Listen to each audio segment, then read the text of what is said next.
सवाल पब्लिक का के स्पेशल एडिशन में आगे बढ़ते हैं। आपके साथ मैं हूं राकेश पांडे। पाकिस्तान से विस्थापित हिंदुओं के लिए आज का दिन ऐतिहासिक है। सालों के इंतजार के बाद सीएम योगी आदित्यनाथ ने इन हिंदुओं को आज बड़ी सौगात दे दी है। यूपी के बिजनौर में 1645 ऐसे परिवारों को जमीन के दस्तावेज सौंपे गए। जमीन का हक मिलने के बाद यह हिंदू परिवार खुश है। योगी आदित्यनाथ एकजुट हिंदू की बात करते आए हैं, जिसे अखिलेश यादव के पीडीए की नई कार्ड के तौर पर देखा जा रहा। 27 के चुनाव से पहले पीएम मोदी और सीएम योगी का एजेंडा और लाइन एकदम क्लियर है। देखिए ये स्पेशल रिपोर्ट।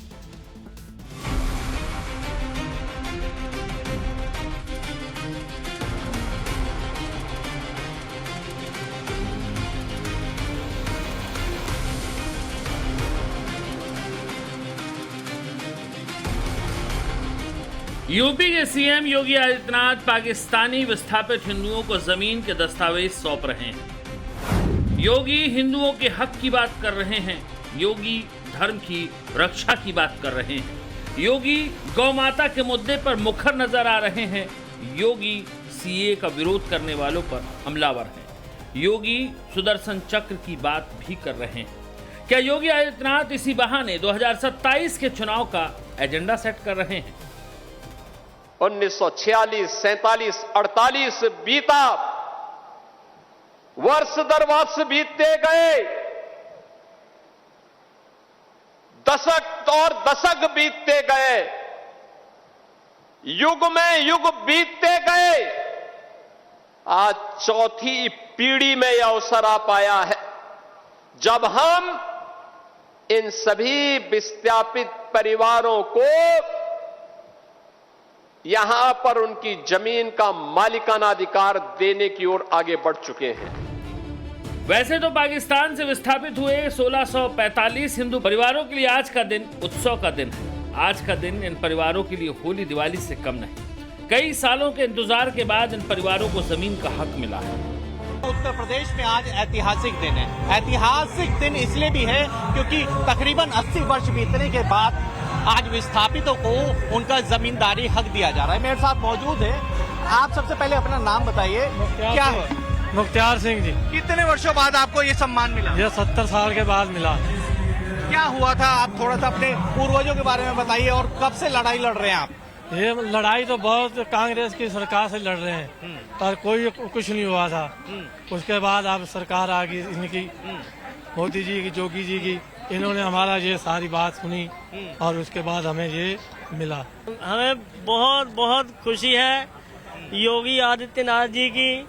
हम उन्हें बधाई देते हैं कि हमें 75-80 सालों के बाद अब भूमि का मालिकाना हक मिल रहा है। और हमारे जो विधायक जी हैं कुंवर सुशांत सिंह जी, उनका भी बहुत बहुत आभारी हैं। मुख्यमंत्री योगी ने आज इन्हें ये सम्मान दिया है और यहाँ पर इन्हें अपनी जमीनों पे हक मिला है। और ये पाकिस्तान से विस्थापित परिवार हैं। आइए आपसे मैं जानना चाहता हूँ, कितने लंबे समय से आप लड़ाई लड़े थे? 70 साल से। 70। बड़े बुजुर्ग आए हमारे, कुछ नहीं हमें मिला। आज मिल रहा जो भी मिल रहा। हम बहुत धन्यवाद करते हैं, शुक्र करते हैं जिन्होंने हमें ये जमीन का मालिक बनाया। यूपी के सीएम योगी आदित्यनाथ ने बिजनौर में आज इन परिवारों को जमीन के दस्तावेज सौंपे। सरकार का साफ कहना है कि बाकी विस्थापितों को दूसरे चरण में दस्तावेज देने का काम पूरा किया जाएगा। जिनकी संख्या अभी 1645 है, यानी कुल मिलाकर के 8000 से 10,000 लोगों को आज एक कागज एक साथ उनके परिवार के सदस्यों को प्राप्त हो रहा है। और बहनों और भाइयों, जो शेष बचे हैं उसको दूसरे फेज में वह भी हम करेंगे। उसकी कार्रवाई भी हमारी युद्ध स्तर पर आगे बढ़ रही है। शुरुआत होनी थी, इसलिए मैं आज आपके बीच में आया हूं। 1947 में भारत और पाकिस्तान के विभाजन का वो दर्दनाक दौर, जिसने लाखों परिवारों से उनका घर, उनकी जमीन, उनकी पहचान छीन ली। लोग अपनी ही धरती पर विस्थापित हो गए और जीवन एक अनिश्चित सफर बन गया। इन्हीं विस्थापित परिवारों में से कुछ ने उत्तर प्रदेश के बिजनौर में एक नई शुरुआत की। न घर था, न अपनी जमीन, बस मेहनत थी और जीने की जिद। पीढ़ियों तक ये परिवार खेतों में मजदूरी करते रहे, अपने अधिकार और अपनी पहचान के इंतजार में। लेकिन नरेंद्र मोदी और योगी आदित्यनाथ के दृढ़ संकल्प ने आज इन परिवारों का इंतजार खत्म कर दिया। लोगों को आज एक ऐतिहासिक दिन पे उन्हें भूमि का अधिकार मिला है। पिछले 80 वर्ष से तकरीबन 80 वर्ष बीत चुके हैं और लड़ाई, लंबी लड़ाई, काफी सरकारें आई, बहुत सारी सरकारों ने वादे किए लेकिन निभा नहीं पाए। सीधे रूप से कहना है, जमीन पे जमा तो दिया लेकिन हक किसी ने नहीं दिया। और आज हक मिलने के बाद सरकार की वो तारीफों के गुणगान करते नजर आ रहे हैं। ये बदलाव सिर्फ जमीन का नहीं, जीवन का बदलाव है। यहाँ कभी विस्थापन था, आज वहाँ सम्मान है, स्थिरता है और एक नई उम्मीद है।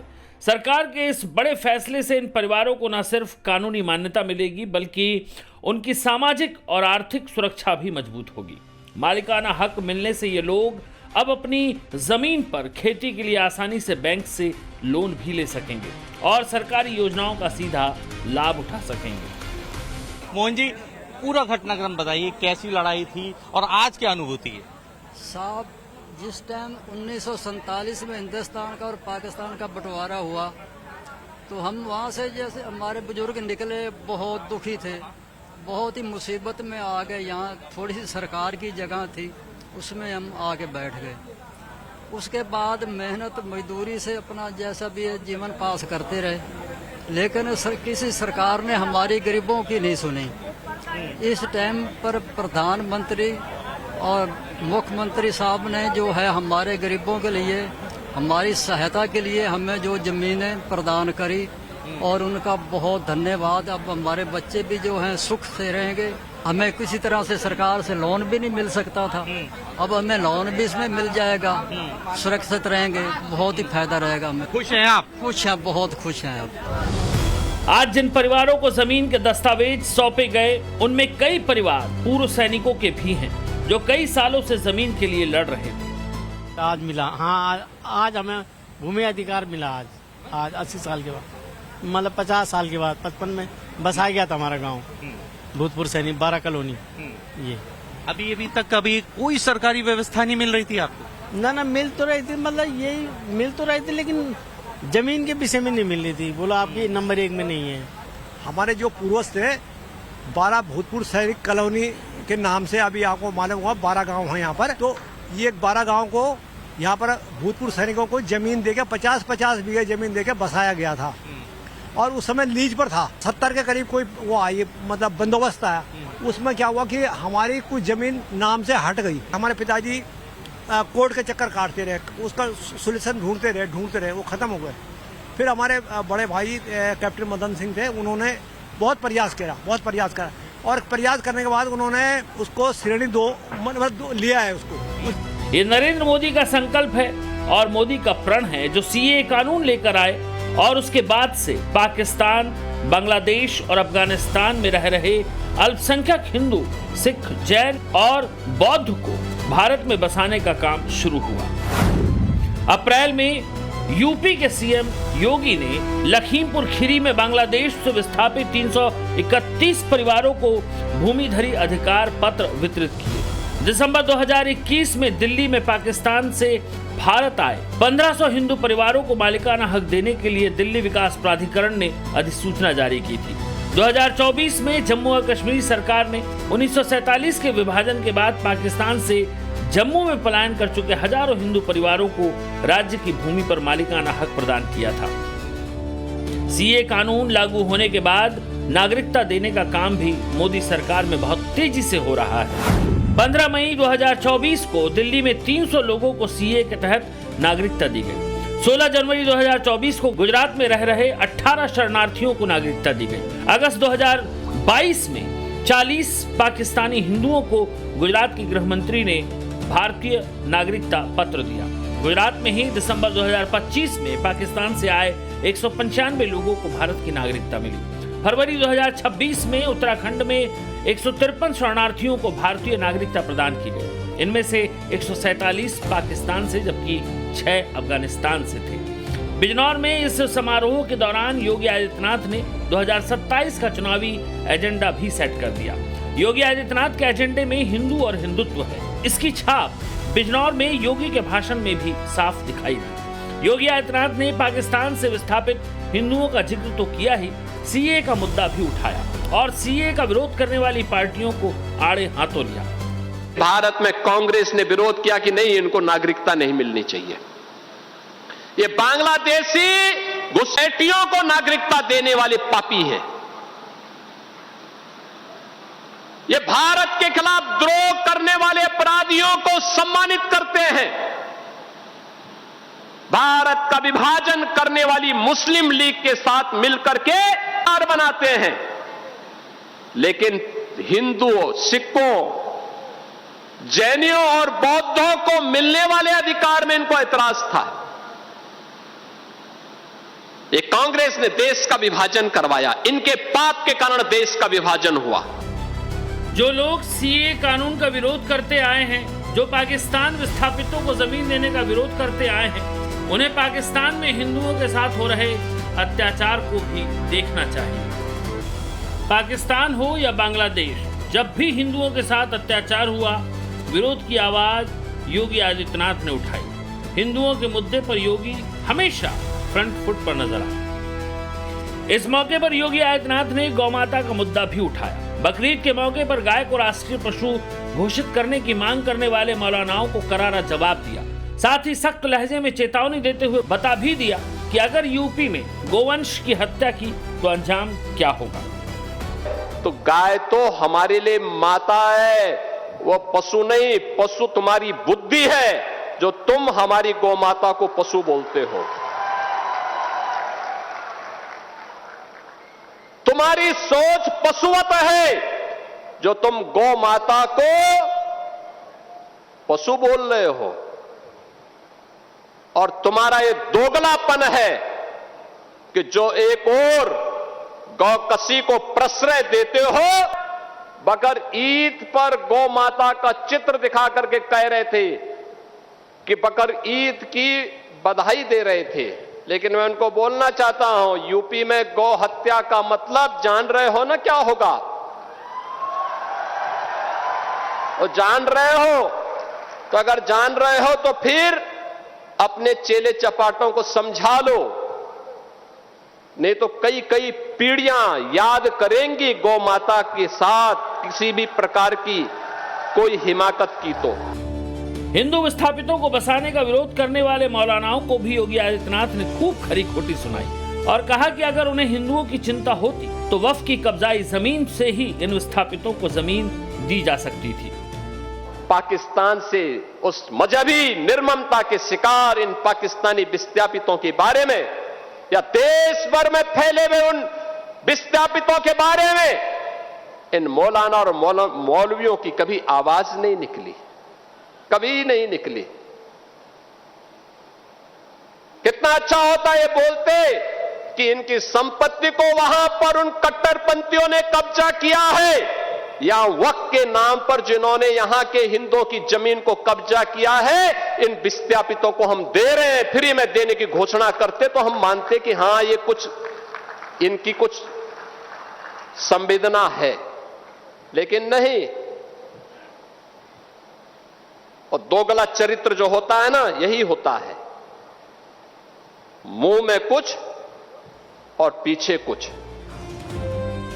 नरेंद्र मोदी और योगी आदित्यनाथ का एजेंडा क्लियर है। जिस प्रकार से योगी हिंदुत्व की पिच पर बैटिंग कर रहे हैं, उससे लगता है कि 2027 की चुनावी बिसात एक बार फिर इसी मुद्दे के इर्द गिर्द घूमने वाली है।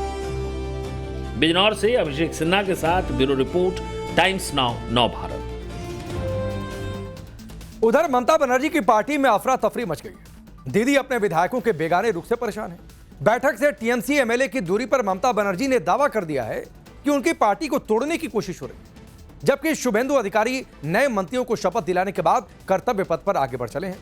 शुभेंदु ने बॉर्डर पर फेंसिंग का जो वादा किया है उसमें तेजी आ गई और आलम यह है कि जहां से कभी गायों की स्मगलिंग हुआ करती थी, वहां पर अब सन्नाटा पसरा हुआ है। दूर दूर तक खाली खेत और बीएसएफ की पोस्ट नजर आ रही। टाइम्स नाउ नव भारत संवाददाता बांग्लादेश बॉर्डर के उस हिस्से में पहुंचे जहां अभी तक सिर्फ घुसपैठियों और स्मगलरों की खेप पहुंची हुई। पूरी रिपोर्ट आप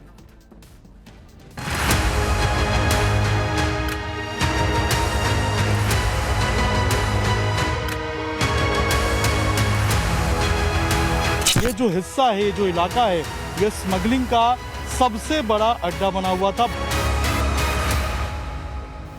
स्मगलिंग का मतलब रूट बन गया था? ज्यादा रूट नहीं है, ऐसे पानी जब भर जाता है तब तो जाने का मौका मिलता है, तब जाते हैं। यानी मौके की तलाश में लोग रहते थे? हाँ, मौके में क्या तलाश में रहते थे।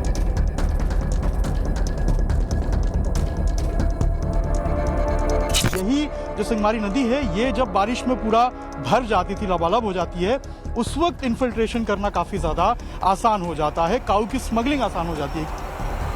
बांग्लादेश से लगने वाले बॉर्डर से ऐसी तस्वीरें जब भी सामने आई तो सवाल उठा कि गायों की स्मगलिंग करने वाले कौन लोग हैं, क्यों नहीं इस पर रोक लगाई जाती। टाइम्स नाउ नवभारत के कैमरे पर आज वही सच दिखेगा जिसे कई बार छिपाने और दबाने की कोशिश की गई। पश्चिम बंगाल में जो घुसपैठी अब तक वोटर हुआ करते थे, वो कैसे शुभेंदु अधिकारी की सरकार में बॉर्डर पार होंगे। आज संवाददाता अभिषेक राज यही सनसनीखेज सच दिखाने वाले हैं। ये आते थे उधर बूथ नंबर 40 और 39, वो पूरा खाली है, बिल्कुल फेंसिंग नहीं है, उधर से आते हैं सब।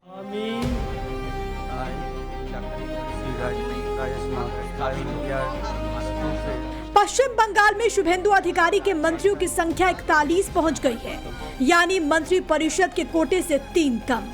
13 नए कैबिनेट मंत्रियों समेत 35 विधायकों ने सोमवार को लोक भवन में शपथ ली और इसी के साथ शुभेंदु अधिकारी ने उस अग्निपथ पर चलना शुरू कर दिया जिस संकल्प के साथ ममता बनर्जी को 15 साल बाद सत्ता से हटाया।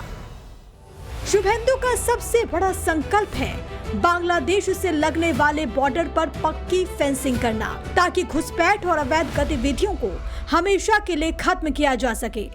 शुभेंदु के इस कोर प्रोजेक्ट को करीब से जानने के लिए टाइम्स नाउ नवभारत संवाददाता अभिषेक राज कूच बिहार के दीनहाटा में आने वाले गीत लगा गांव पहुंचे, जिसे कैटल स्मगलिंग का गढ़ कहा जाता है। यहां से चंद कदम की दूरी पर बांग्लादेश बॉर्डर है, जहां से आती रही है ऐसी तस्वीरें जो हर हिंदुस्तानी को परेशान करती थी।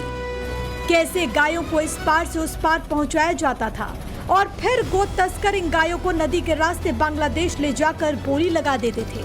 उस पर एक्सक्लूसिव खुलासा आपको सन कर देगा। ये जो हिस्सा है, ये जो इलाका है, ये स्मगलिंग का सबसे बड़ा अड्डा बना हुआ था। बीएसएफ लगातार कोशिश कर रही थी इसे रोकने की, लेकिन ये जो इलाका आप देख रहे हैं, जो पानी भरा हुआ है, यही जो सिंगमारी नदी है, ये जब बारिश में पूरा भर जाती थी, लबालब हो जाती है, उस वक्त इन्फिल्ट्रेशन करना काफी ज्यादा आसान हो जाता है, काऊ की स्मगलिंग आसान हो जाती है, क्योंकि यहाँ से नंबरिंग करने के बाद जो है वो गायों को भेजा जाता है और दूसरी तरफ जो लोग होते हैं वो फिर नंबर के हिसाब से जो गाय है उसको ही उठा लेते हैं और जो लोग हैं वो भी इसी तरीके से पानी के हिस्से से इन्फिल्ट्रेट करते हैं। अब जो फेंसिंग हो जाएगी तो कोई परेशानी नहीं होगी? नहीं, कोई परेशानी नहीं हो जाएगा। अगर फेंसिंग हो रहे है बॉर्डर का उस तरफ हो रहा है, अभी 1 साल में पूरा कंप्लीट हो जाएगा ना, तब सारे बंद हो जाएगा। 2 नंबर एक काम चीज जो आने जाने वाला सारे बंद हो जाएगा, तब दिक्कत कोई नहीं रहेगा। आप तो इसी गाँव के हैं ना? हाँ, हम इसी गाँव के हैं। लोग क्या जमीन उमीन जो लोग मांग रहे हैं उनको दिया जा रहा है? हाँ, सब जमीन दे दिया। कोई दिक्कत परेशानी नहीं? कोई दिक्कत परेशानी नहीं है। अभी जितना 2 नंबर का काम है इससे तो रुक जाएगा? रुक जाए तो भला ही हो गया। अच्छा होगा? अच्छा हो गया, सुरक्षा के लिहाज से अच्छा हो गया। तो स्मगलिंग वगैरह होता था, अब जब फेंसिंग हो जाएगा तब तो रुक जाएगा? पूरा रुक जाएगा, पूरा बंद हो जाएगा, क्योंकि नदी के ऊपर जो हमारा इंडियन का जमीन है ना, दिखाइए जरा इधर उस तरफ जो ये नदी के पार होकर हमारा पूरा 2 किलोमीटर तक हमारा जमीन है, इंडियन का जमीन है। उधर पूरा बीएसएफ का कांटातार बन रहा है। अभी 1-2 साल में कम्प्लीट हो जाएगा तो पूरा बंद हो जाएगा। और अभी तो पूरा खाली है? अभी तो खाली है, थोड़ा सा कांटातार लगा हुआ है। पानी भरता जब भर जाता है ना, तब आराम से इधर पूरा फुल हो जाता है। दरअसल सिंगीमारी नदी के पास अब तक टेम्परेरी फेंसिंग थी जो कि बांस की बल्लियों पर टिकी हुई थी। इसी टेम्परेरी बाड़बंदी के इस पार तस्कर गाय लेकर पहुंचते थे और उस पार खड़े होते थे वो लोग जो बांग्लादेश के बाजार में गायों की बोली लगाते थे। एक एक करके गायों को सिंगीमारी नदी के जरिए बांग्लादेश पहुंचाया जाता और स्मगलर धड़ल्ले से नोट छापते थे। मगर अब शुभेंदु सरकार ने बीएसएफ को पक्की फेंसिंग के लिए वो जमीन सौंप दी है जिसे ममता सरकार ने सालों से लटकाए रखा था। दावा किया जा रहा है कि तारों की फेंसिंग के बाद इस सब पर ब्रेक लग जाएगा। मेरे पीछे आप ये जो नदी देख रहे हैं, इसी नदी को पार करने के बाद एक गांव है और गांव जो है उसके बाद फिर बांग्लादेश शुरू हो जाता है। यहां से महज कुछ मीटर की दूरी पे जो है वो बांग्लादेश शुरू हो जाता है और ये आखिरी फेंसिंग का हिस्सा है जो अब तक यहां पर किया गया था, क्योंकि जो नई फेंसिंग हो रही है वो पूरे तरीके से पक्की बाड़ाबंदी है और वो जो फेंसिंग हो रही है वो जीरो लाइन से की जा रही है ताकि किसी भी तरीके से घुसपैठिए हैं वो ना आ पाए। अभी जो फेंसिंग है वो देखिए टेम्पररी इसी तरीके से जो फेंसिंग है बांस बल्ले की सहायता से वो की गई है और बीएसएफ की पोस्ट यहां पर लगभग हर मैं कहूं तो आपको हर 10 मीटर पे ही आपको नजर आएगी। यहां से कोशिश बीएसएफ की रहती है कि यहां से जो निगरानी है वो की जाए और कोई भी अगर यहां पर इलीगल एक्टिविटी करता हुआ पकड़ा जाता है तो फिर उसके खिलाफ कार्रवाई की जाती है। अभी तक जो फेंसिंग है मेरे हिसाब से जो आप बता रहे हैं वो ये है जो नदी के किनारे ये घेरा हुआ है, अभी तक यही है। यही है सर। हाँ। इसके अलावा कोई मजबूत फेंसिंग अभी तक नहीं बना सर। अभी तो पोस्ट बन गया सर। गितलदा और जाड़ीदला दोली बस के अंदर जाड़ीदला में पोस्ट बन चुका है सर। पोस्ट बना है, फेंसिंग का काम जारी है। फेंसिंग का काम चालू हो रहा है सर। चालू हो रहा है। हाँ, चालू हो गया सर। अभी तक जो घुसपैठिए थे वो अगर जो आते थे उनके लिए तो ये फिर अगर फेंसिंग हो जाएगी तो फिर पक्का हालत खराब हो जाएगा। हाँ सर, वो तो होगा ही, क्योंकि वो रात को आता है। रात को कोई ड्यूटी वहाँ है नहीं, ड्यूटी तो यहाँ है। वहाँ रात को कोई आता है फिर वहाँ तो गिराम का दिक्कत होगा। वहाँ गाँव का गाँव वालों को दिक्कत होती है। वो तो दिक्कत होगा ही। स्थानीय लोगों का दावा है कि बांग्लादेशी घुसपैठिए भी रात के अंधेरे का फायदा उठाते हुए इसी रूट का इस्तेमाल अवैध घुसपैठ के लिए करते थे। इलाके के दबंग लोग घुसपैठियों से पैसा लेते और जरूरी कागजात बनवाकर दिल्ली मुंबई भेज देते थे। अवैध घुसपैठियों को मोटी रकम के एवज में दूसरे शहरों के डॉक्यूमेंट्स भी प्रोवाइड कराए जाते थे। ये कौन थे, किस पार्टी से जुड़े थे? एक स्थानीय शख्स ने अपनी पहचान जाहिर किए बगैर टाइम्स नाउ नवभारत के कैमरे पर इसे लेकर बड़ा दावा किया। क्या होता था? घुसपैठ होता था जो लोग बताते हैं, या कैसे होता था, क्या होता था? हाँ, जरूर होता था घुसपैठ। बांग्लादेश से जो आदमी आता है इधर, उसके बाद क्या करता है, यहाँ पे जो मेंबरशिप रहता है उनको पैसा देके यहाँ का पासपोर्ट बना लेता है और जिसको जहाँ भेजना है वो भेज देता है। अगर यहाँ का लोकल आदमी नहीं रखना चाहता है तो मेंबर सब धमकी देता है। धमकी देने वाले है नवरुद्दीन मियाँ और मनबोला राय, अनिता राय, ये सब पैसा लेके आदमी को बाहर भेज देते। उनके डॉक्यूमेंट जो भी है सब बना लेते। और गांव वाले अगर नहीं रखना चाहता है तो उनको रात में जाके भी धमकी देते थे, आदमी रखना ही पड़ेगा आपको। ये सब करके करके थक गया गांव वाला। और वहाँ का सिस्टम ये ऐसा है, जो बीएसएफ वाले रहता है उनको भी दबाव देता है बांग्लादेश, और मेंबर सब भी धमकी देता है, आपको ये सब करना पड़ेगा। सवाल सिर्फ घुसपैठ का नहीं या कैटल स्मगलिंग भर का नहीं है, सवाल इच्छा शक्ति का भी है। जो कदम बीजेपी सरकार ने उठाया वो ममता बनर्जी क्यों नहीं कर पा रही थी? दीदी और उनकी पार्टी इस वक्त अभिषेक बनर्जी पर हुए अटैक के आसरे अपनी सियासी लड़ाई को खींचने पर फोकस कर रही हैं। ममता बनर्जी 2 जून को कोलकाता में सड़क पर उतरेंगी और धरना प्रदर्शन देंगी। अभिषेक बनर्जी भी लोकसभा स्पीकर को हमले की जानकारी देंगे। इसके अलावा तृणमूल कांग्रेस ने कोर्ट भी जाने का फैसला किया है। हालांकि सड़क पर उतरने से पहले ममता बनर्जी के सामने टीएमसी नेताओं को एक रखने का चैलेंज बहुत बड़ा है, क्योंकि अभिषेक बनर्जी पर हमले के ठीक अगले दिन जब विधायकों की बैठक हुई तो 80 में से 60 टीएमसी एमएलए गायब रहे। क्या ये ममता की पार्टी में बड़ी टूट का इशारा है या फिर कोई और वजह? देखिए, अभिषेक बनर्जी कभी सोचा ही नहीं था कि वो उसको अपोजिशन पॉलिटिक्स पे कर सकता, मैंने करना पड़ेगा। वो सोच रहा था कि वो युवराज है, कुछ दिन बाद वो महाराज बनेगा, इस टाइप से सोचता। और वो जाके जिस तरह से लोगों के ऊपर जितना भाषण, मैंने इतना थ्रेट दे रहा था, इतना ऑडेसिटी उनका जो, और पॉलिटिकल वायलेंस को वो पेट्रोनाइज करता था, ये जो है ना, ये कोई एक्सेप्ट नहीं कर रहा। इसलिए लोगों का जो इवन मैंने बोलूँगा जो टीएमसी को वोट भी दिया होगा वो भी शायद अभिषेक बनर्जी को नापसंद करते हैं। उनका इतना पॉलिटिकल वायलेंस का जो है ना कोई पसंद नहीं करते। पश्चिम बंगाल का लोग पसंद नहीं किया, इसलिए तो टीएमसी को हटा दिया। जो ये वीडियो देखिए, इसमें टीएमसी के 2 विधायक नजर आ रहे हैं, ऋतव्रता बनर्जी और संदीपन साहा। ममता के दोनों विधायक विधानसभा स्पीकर के चेंबर गए, जहां फर्जी दस्तखत की शिकायत की। दरअसल 19 मई को टीएमसी के 70 विधायकों के सिग्नेचर वाला एक लेटर विधानसभा सचिवालय को दिया गया, जिसमें शोभन देव चट्टोपाध्याय को नेता प्रतिपक्ष के तौर पर समर्थन देने की बात कही गई। मगर खुलासा हुआ कि कई विधायकों ने उस चिट्ठी में साइन ही नहीं किए थे, जिस पर एफआईआर हुई और जांच सीआईडी को सौंप दी गई। अभिषेक बनर्जी को भी सीआईडी की 4 सदस्यों वाली एसआईटी टीम ने फेक साइन मामले में पेश होने को कहा, मगर उन्होंने तबीयत खराब होने का हवाला देकर पेशी से मना कर दिया। अब टीएमसी ने इसमें कार्रवाई करते हुए ऋतव्रता बनर्जी और संदीपन साहा को निष्कासित कर दिया है। पश्चिम बंगाल के मुख्यमंत्री शुभेंदु अधिकारी भी इस फर्जीवाड़े पर तंज कस रहे हैं। टीएमसी चोर है, अपने खुद चुने हुए एमएलए का सिग्नेचर चोरी कर रहा है। इसलिए जनता को ये मालूम होना चाहिए इसमें बीजेपी और सरकार का कोई रोल नहीं है। जो कंप्लेन है, कंप्लेन दो टीएमसी का एमएलए ने किया है, ऋतव्रत बंदोपाध्याय और संदीपन साहा। इसमें कोई हमारी रोल नहीं है। लेकिन हम लोग इन्वेस्टिगेशन में प्राइमरी जो मिला है बहुत खतरनाक, चिंता का बात।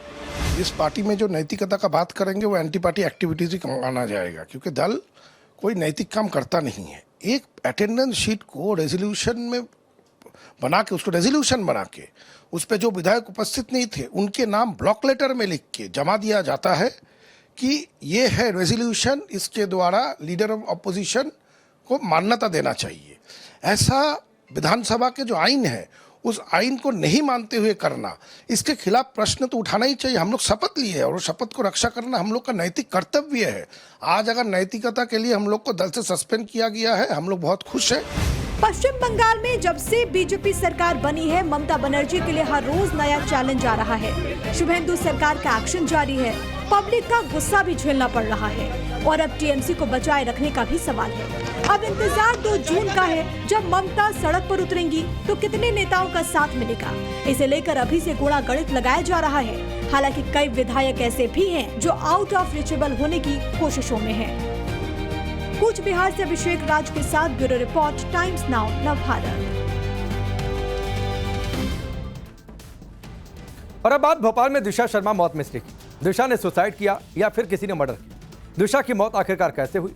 मामले की जांच में जुटी सीबीआई हर सवाल का जवाब तलाशने में जुटी है। समर्थ और गिरिबाला की रिमांड अवधि खत्म होने से पहले सीबीआई दोनों को लेकर गिरिबाला के घर पहुंची और क्राइम सीन को रिक्रिएट किया। सीबीआई की टीम दिशा की डमी लेकर घटनास्थल पर पहुंची थी।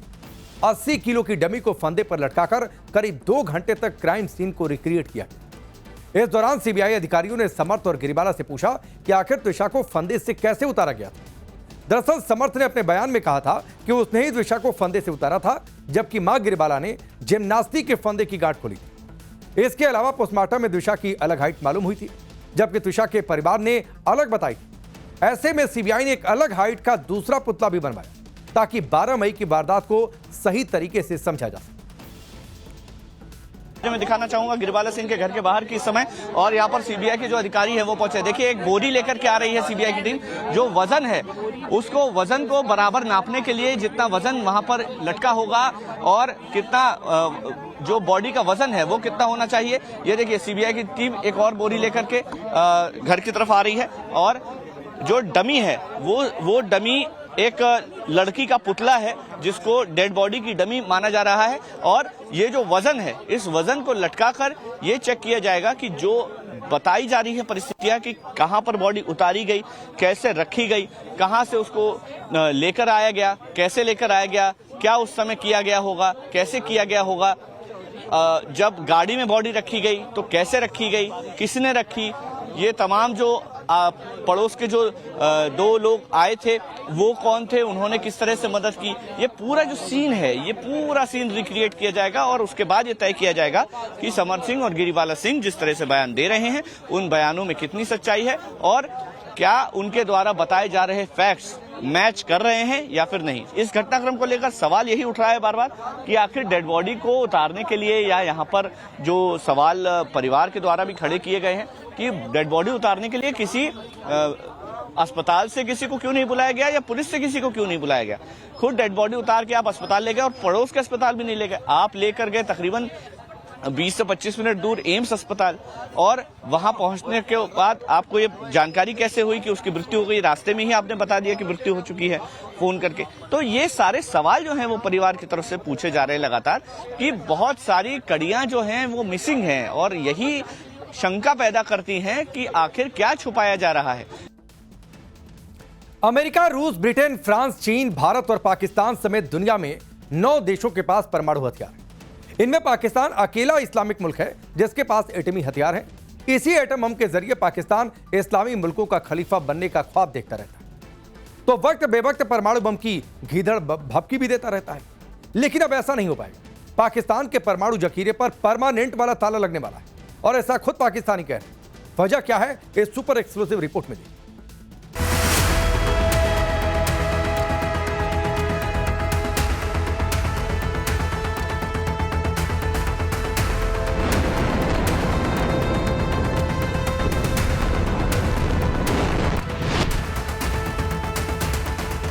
हमारे पास एटम बम है, एटमी हमला करेंगे, दुनिया को तबाह कर देंगे, ये कर देंगे, वो कर देंगे, वगैरह वगैरह। पड़ोस के आतंकी मुल्क की परमाणु बम वाली जहनी बीमारी फिर जाग उठी है। पाकिस्तानियों ने फिर से एटमी गीदड़ भपकियों का सीरियल शुरू कर दिया है। एक बार सुनिए। पाकिस्तान का फील्ड मार्शल आसिम मुनीर परमाणु बम की गीदड़ भपकी देता रहता है। पाकिस्तान के आतंकी, पाकिस्तान के कट्टरपंथी, पाकिस्तान के सियासतदान, पाकिस्तान का संविधान और शरीफ से लेकर जरदारी खानदान तक परमाणु बम की गीदड़ भपकी देते रहते हैं। लेकिन सच्चाई क्या है, ये पाकिस्तानी खुद जानते हैं। यही पाकिस्तान की हैसियत है, देर से ही सही, लेकिन पाकिस्तान के एक तबके की बुद्धि ठिकाने पर आ गई और इसीलिए पाकिस्तान के हुक्मरान से लेकर फौजी जनरल तक जिस एटम बम की गीदड़ भपकी देते रहते थे, वो अब टाएं टाएं फिस हो चुका है। पाकिस्तान का एटम बम सुतली बम साबित हो चुका है। इसीलिए जिन्ना के मुल्क की एटम बम वाली जहनी बीमारी का इलाज हो चुका है। जानना चाहते हैं कैसे? तो सुनिए। पाकिस्तान ने 28 साल बाद अपना न्यूक्लियर डॉक्ट्रिन बदल दिया है। पाकिस्तान ने रॉकेट फोर्स का ऐलान किया है, यानी न्यूक्लियर डेटरेंस से हटकर पाकिस्तान पारंपरिक हमला करने की तैयारी कर रहा है। असल में सिंगापुर में हुए शांग्री-ला डायलॉग में पाकिस्तान के नए बने रॉकेट फोर्स कमांड के प्रमुख नौमान जकारिया ने माना कि नई तकनीकों ने युद्ध और पलटवार के तौर तरीके बदल दिए हैं। ये महज एक बयान नहीं, बल्कि भारत की मार से सहमे एक लाचार पड़ोसी की बौखलाहट है। पाकिस्तान मान चुका है, जान चुका है कि परमाणु हथियारों की धौस पट्टी अब काम नहीं आने वाली। इसीलिए मुनीर का पिट्ठू सिंगापुर में शांति का फर्जी राग अलापने में भी पीछे नहीं रहा। मुनीर के इस डरपोक जनरल को गलतफहमी हो गई कि दुनिया इस खोखली बयानबाजी के झांसे में आ जाएगी। दुनिया पाकिस्तान के इस विक्टिम कार्ड और न्यूक्लियर थ्रेट के झांसे में आने वाली नहीं है। लेकिन सवाल बरकरार है। सवाल ये कि भारत पाकिस्तान में परमाणु युद्ध का डर खत्म हो गया है। पाकिस्तान को अपने एटमी हथियारों पर भरोसा नहीं रहा। पाकिस्तान की एटम वाली बोली अचानक क्यों बदल गई? इन सवालों का जवाब ऑपरेशन सिंदूर में पाकिस्तान को पड़ी मार है, जिसमें पाकिस्तान के पंजाब, सिंध और पीओके में घुसकर जिन्ना के मुल्क के पाले पोसे दहशतगर्दों के सिर पर बारूद बरसाया गया था। और तभी से शरीफ खानदान से लेकर मुनीर की जोकर मंडली का हलक सूखा हुआ है। खुद पाकिस्तानियों से सुन लीजिए। पाकिस्तान के एटम बम की गीदड़ भपकियों से तौबा करने की एक और वजह है। असल में ऑपरेशन सिंदूर के बाद से ही पाकिस्तान को 1000 बार बिना लाग लपेट के बता दिया गया कि एटम बम की गीदड़ भपकी काम नहीं आने वाली। रक्षा मंत्री राजनाथ सिंह को सुनिए। और ये बात सच है कि भारत एक रिस्पांसिबल न्यूक्लियर पावर है और भारत ने हमेशा नो फर्स्ट यूज की पॉलिसी में अपना विश्वास रखा है। मैं स्पष्ट कर देना चाहता हूं कि भारत अपने नो फर्स्ट यूज की पॉलिसी के प्रति पूरी तरह से कमिटेड है, लेकिन वह किसी भी प्रकार के न्यूक्लियर ब्लैकमेल को बर्दाश्त नहीं करेगा।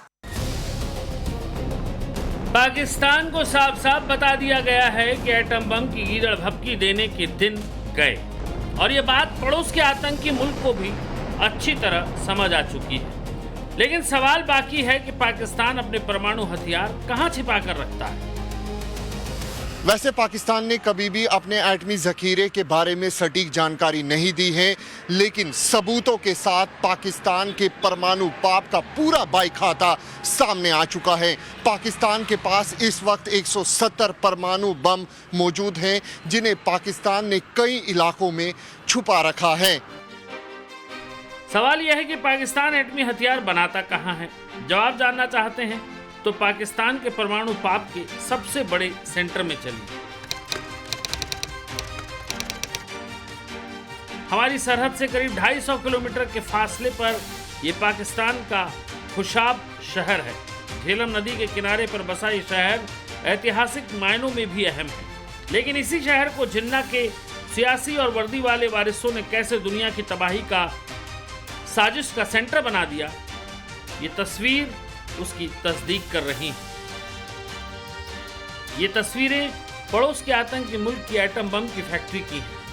यही वो जगह है जहां न्यूक्लियर एनर्जी की आड़ में पाकिस्तान तबाही का सामान तैयार करता है। खुशाब पाकिस्तान की पहली और सबसे बड़ी न्यूक्लियर फैसिलिटी है।